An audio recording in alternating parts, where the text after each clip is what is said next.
pinagtibay naman po ng Santa Maria National High School sa San Nicolas ang kalidad ng kapaligiran para sa pag-aaral matapos makumpleto ang dalawang proyektong pang-infrastruktura na nakatuon hindi lamang sa seguridad kundi pati na rin sa kaginhawaan ng mga mag-aaral.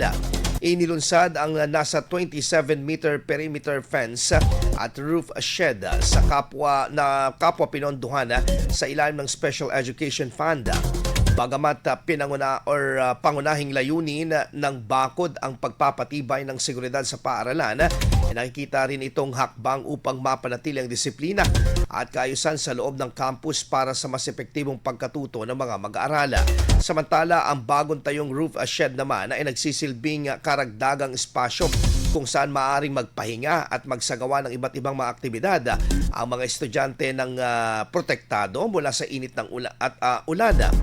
Dahil dito, mas nagiging komportable naman at maganda ang pag-aaral ng paaralan bilang lugar ng paghubog ng kaalaman. Ang naturang inisyatiba na ito ay pagpapabuti umano sa pisikal na pasilidad ng paaralan na may direktang epekto sa kalidad at pagkatuto at pangkalahatang karanasan ng mga mag-aaral. IFM News. IFM News. IFM News.